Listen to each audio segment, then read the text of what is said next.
Well, in business news, the Federal Accounts Allocation Committee disbursed a total sum of 1.2 trillion naira as revenue in August 2024 to the federal government, states and local governments in the country. The distribution was announced at the September 2024 FAC meeting in Abuja in a statement signed by the Director of Press and Public Relations of the Office of the Accountant General of the Federation, Mr. Bawa Mokwa. The figure represents a decrease of 11%, that's 155 billion naira, from 1.358 trillion naira distributed to the 3 tiers of government in July.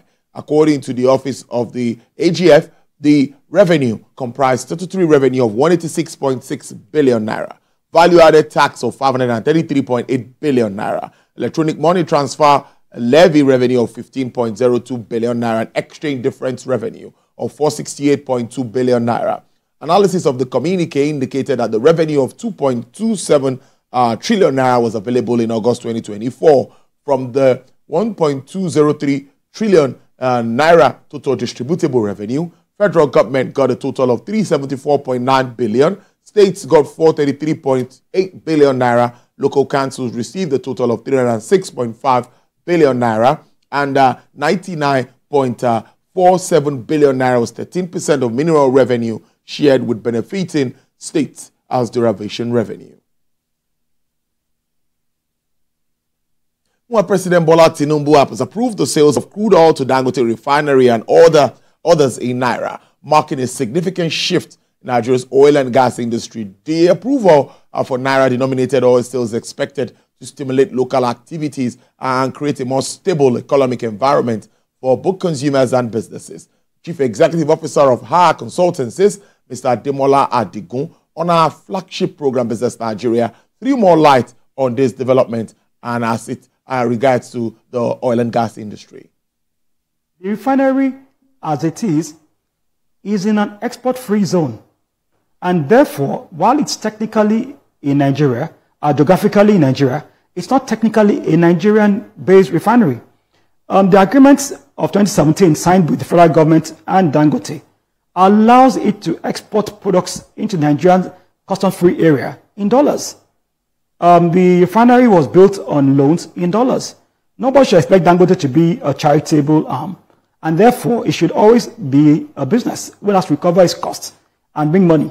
And I've said elsewhere that, look, the value chain of refining crude and value addition is a dollarized value chain.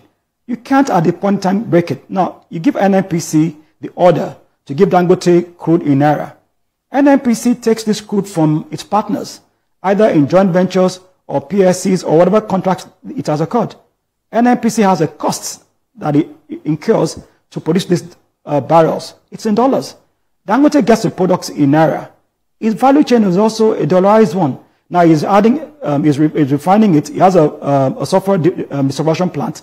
He has additives and co, which is all cost. So what will happen is that the exchange rate will just shift the cost, but it doesn't really change anything for anybody.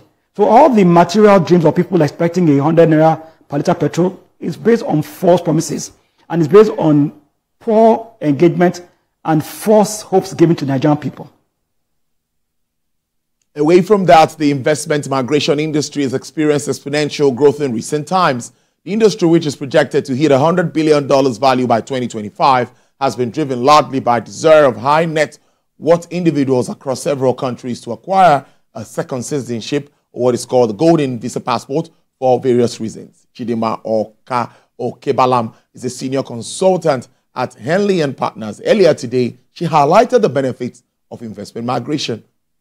It's enhancing your global mobility. And enhancing your global mobility, we've seen, has been tied to enhancing financial mobility. If you're able, for example, I would use a Dangote again, if you're able to have global mobility, have a different residency, have another bank account in Germany, have business partners in France, be able to be accessible. What that does for you is when you go outside and create those other new job links, have a joint venture, for example, and the more free you are to move around the world, the more you're able to collaborate. And the more you're able to collaborate, the more you're able to bring back jobs to Nigeria for execution. So I see it as one of the ways that we can increase the wealth in Nigeria. Current interest in market securities by investors keeps the nation's market busy as gaining prospects lift trades. Effiong Gekop reports on markets. Stock market. And wrapping up business news, crude oil prices fell today after 2 sessions of gains as weak macroeconomic data weighed on demand, offsetting the possible disruption of violence in the Middle East and the potentially bullish impact on unexpected U.S. rate cuts. U.S. West Texas Intermediate crude sells at $70.43 with a downward price margin of 1.07%. Brent also experienced a price decline of 0.95% to sell at $73 per barrel. Bonny Light sells for $78.62 with a price review downward 2.84%. And for the OPEC basket, dealers are offering $72.77 with an uptick of 0.48%.